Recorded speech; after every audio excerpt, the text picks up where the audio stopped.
अस्सलाम वालेकुम। मां उम्मीद थी कयां त तव्हां सभु ठीकु हूंदव। इन सां गॾोगॾु मां तव्हां सभिनी जी थोराइती आहियां जो तव्हां सभु मुंहिंजूं वीडियोस ॾिसो था, लाइक कयो था, शेयर कयो था। मुंहिंजो मक़सदु हमेशह खां इहो ई रहियो आहे त मां तव्हां सां उन्हनि इश्यूज़ ते ॻाल्हायां जेके हिन मुआशरे में असां फेस करे रहिया आहियूं। मुंहिंजूं ॻाल्हियूं के बि हवाई ॻाल्हियूं न आहिनि हूंदियूं ऐं जंहिं मुआशरे में असां रहूं था रियलिस्टिक ॻाल्हियूं हूंदियूं आहिनि। मूं इहा ई कोशिशि कई आहे त उन्हनि ई इश्यूज़ ते ॻाल्हायां जेके इश्यूज़ असां फेस करे रहिया आहियूं। मां पाण हिकु जेको आहे सो बहिराड़ी में जनमु वरितो आहे ऐं उहे मसइला फेस कया आहिनि जेका हिकु आम बहिराड़ी जी छोकिरी या बहिराड़ी जी औरत फेस करे रही आहे। त तंहिं करे मूं कॾहिं बि उहे ॻाल्हियूं न आहिनि कयूं जिनखे मूं पाण मुंहुं न ॾिनो हुजे। त अॼु जंहिं टॉपिक ते मां तव्हां सां ॻाल्हायां थी उन टॉपिक ते मूं तमामु घणो सोचियो त मूंखे ॻाल्हाइणु घुरिजे या न, छो त कॾहिं कॾहिं के अहिड़ा टॉपिक बि अची वेंदा आहिनि जिन ते ॻाल्हाइण महिल असांखे वॾी हिमत करणी पवंदी आहे, घणो सोचणो पवंदो आहे, छो त उन जे लाइ हिकिड़ो एक्सेप्टेंस लेवल खपे थो त माण्हू शायदि उन ते रिएक्टिव त न थी वेंदा। उन जे लाइ असांजे अंदर में उहा क़बूलियत थींदी या न थींदी त इहे शयूं सोचे करे, पर बहरहाल मूंखे लॻो त न मूंखे ॻाल्हाइणु घुरिजे। हो चवंदा आहिनि न त वाका करण मूं वसि ॿुधण कमु बरोच जो। सो इहो सम्झी करे मूंखे लॻो त न मूंखे ज़रूरु हिन टॉपिक ते ॻाल्हाइणु घुरिजे। ऐं उहो टॉपिक इहो आहे त हींअर जेको असांजूं न्याणियूं सोशल मीडिया जंहिंमें ख़ासि तौर ते फेसबुक आहे, फेसबुक थी वियो, व्हाट्सअप थी वियो, इंस्टा थी वियो, या इन खां अलावा जेका पबजी गेम आहे उन जे ज़रिए जेको हुन जूं मुख़्तलिफ़ छोकिरनि सां दोस्तियूं थियनि थियूं ऐं इन दोस्तियुनि खां पोइ हुननि खे लॻे थो त हुननि जे विच में मोहबत जो रिश्तो थी वियो आहे। ऐं इहो जेको बि सॼो सिलसिलो थिए थो न, इन सिलसिले जी उन्हनि जे वालदेन खे ख़बर ई कोन थी पए। वालदेन लाइल्म आहिनि, अणॼाण आहिनि ऐं इहे सॼा सिलसिला वञी शादी ताईं पहुचनि था ऐं वालदेन खे ख़बर ई न आहे ऐं इहो सिलसिलो वञी करे कोर्ट ताईं पहुची थो वञे ऐं उन खां पोइ जेको कुझु थिए थो उहो अख़बारुनि में अचे थो, टीवी ते अचे थो। ख़ानदान जे लाइ हिकिड़ो ईअं खणी चइजे त शर्म जो बाइस बणिजे थो ऐं इन्हनि सॼे सिलसिले खां वालदेन लाइल्म हूंदा आहिनि। एतिरा अलाए केतिरा किसा जेको आहे सो असांजे साम्हूं आहिनि। त मूं सोचियो असां इन ते ॻाल्हायूं, पाण इन ते ॻाल्हायूं, इन जे सबबनि ते ॻाल्हायूं त ईअं छो थो थिए। त थी सघे थो इन जे करे कंहिं फ़र्द वाहिद जे ज़िंदगीअ में बि अगरि चेंज अचे, मुंहिंजो जेको पैगाम हूंदो आहे उहो सभिनी जे लाइ हूंदो आहे, रियलिस्टिक हूंदो आहे ऐं का बि अहिड़ी ॻाल्हि मां न कंदी आहियां त जंहिंजो माना हक़ीक़त सां को बि तालुक न हुजे। हमेशह इहा ई कोशिशि रही आहे त उन शइ में हथु विझां, उहा उन इशू ते ॻाल्हायां जेका असांजे दरमियान हुजे। अहिड़ो कोई बि अहिड़ी काई बि ॻाल्हि न कयां जेका ईअं लॻे त जेको असांजो मसइलो न आहे, उहो मसइलो हुजे जेको मुंहिंजो मसइलो हुजे, तव्हांजो मसइलो हुजे, जेको असां फेस करे रहिया हुजूं। ही जेको अॼु टॉपिक जंहिं ते मां तव्हां सां ॻाल्हायां थी, त तव्हां सां ॻाल्हाइण खां पहिरीं मूं इन ते असांजे समाजी जेके अॻुवान आहिनि उन्हनि सां बि ॻाल्हायो, वकीलनि सां बि ॻाल्हायो। उन खां पोइ मां तव्हां सां ॻाल्हाए रही आहियां। वकीलनि सां जॾहिं मूं ॻाल्हायो त मूंखे ख़बर पई त काफ़ी एतिरियूं छोकिरियूं आहिनि जेके जॾहिं छोकिरनि जे दिलासनि ते घरां निकिरी करे कोर्ट में पहुचनि थियूं त कोर्ट में पहुचण खां पोइ छोकिरा उते अचनि ई कोन था। अच्छा, उहे निकिरनि घरां छाजे करे थियूं? शादी जे दिलासनि ते।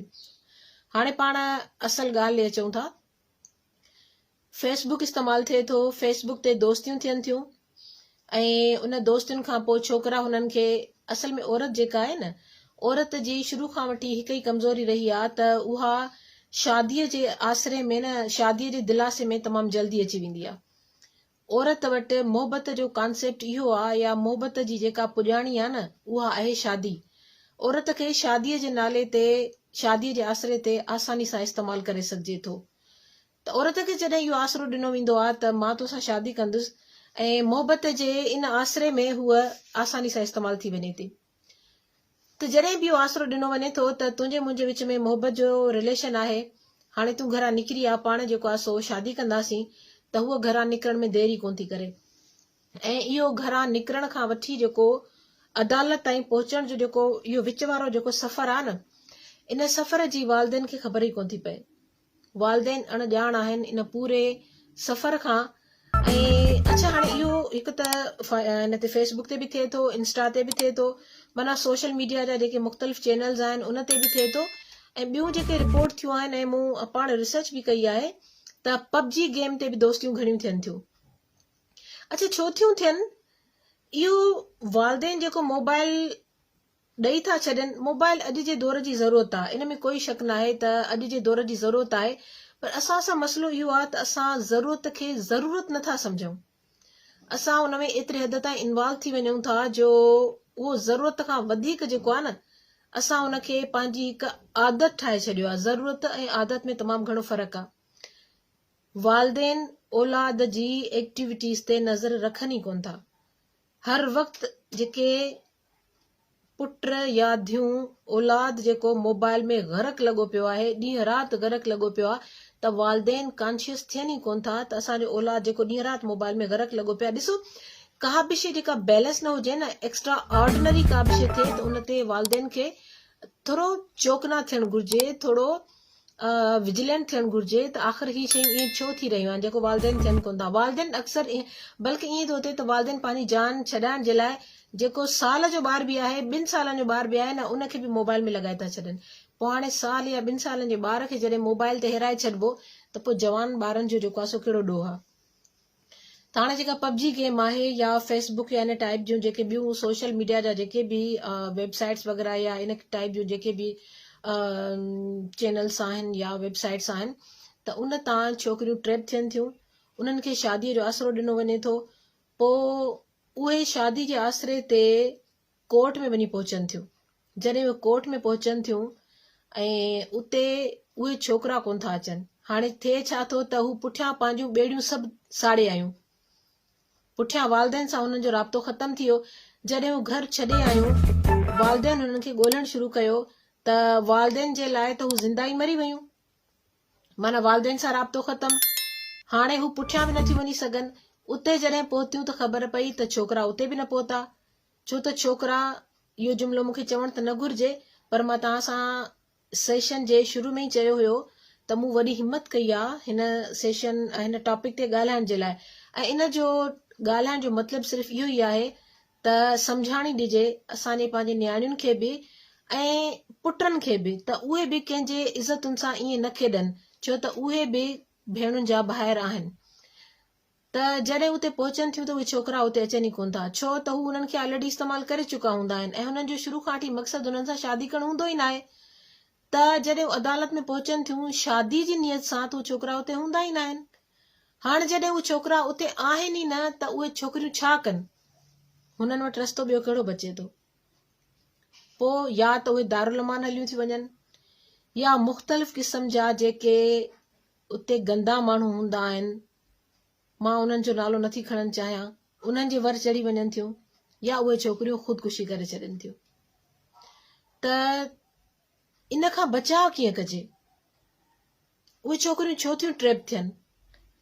छोकिरियुनि जे घणो करे जेको ट्रैप थियण जी वजह आहे न, उहा आहे मोहबत ऐं शादी जी लालच, ठीकु। ऐं ॿियो, वालदेन जे तरफ़ां लापरवाही। लापरवाही जो मतिलबु इहो आहे त अॼुकल्ह जा वालदेन जेके आहिनि न, उहे बि इहो था सम्झनि त असां एतिरा मसरूफ़ आहियूं जो असां वटि टाइम ई न आहे त असां औलाद जी सरगर्मियुनि ते नज़र रखी सघूं। अगरि तव्हां पुछंदव, असां हिकिड़ो जुमिलो जेको आहे न, उहो ॾाढो कॉमन आहे। असां चवंदा आहियूं त असां पंहिंजी पर्सनल लाइफ में ॾाढा मसरूफ़ आहियूं। पर्सनल लाइफ छा आहे?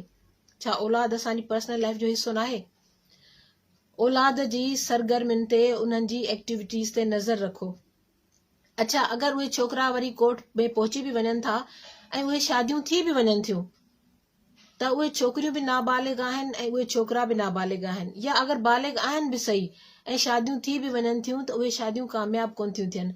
उहे छोकिरियूं अहिड़े त हिकिड़े आड़ाह में फासी वञनि थियूं जो सॼी ज़िंदगी उहे पछताइनि थियूं, सॼी ज़िंदगी उन्हनि खे हिकिड़ी पीड़ा में गुज़ारणी पए थी, उहे ख़ुशि नथियूं रही सघनि ऐं मजबूरी वरी उहा हूंदी आहे त उहे वापसि बि नथियूं वञी सघनि।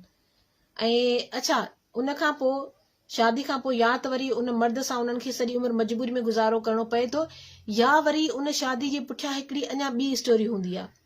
उहा ॿी स्टोरी काफ़ी शादियुनि खां पोइ असांजे तव्हांजे इल्म में ईंदी बि आहे, जेका टीवी ते बि अचे थी, अख़बारुनि में अचे थी, त उहा शादी बज़ाहिर त शादी हूंदी आहे, पर उन शादी जे पुठियां वरी अॻियां ॿी स्टोरी हूंदी आहे। त उहे छोकिरियूं वरी विकिरो थी वेंदियूं आहिनि ऐं ट्रैफिकिंग जेका आहे सा असल स्टोरी उहा हूंदी आहे।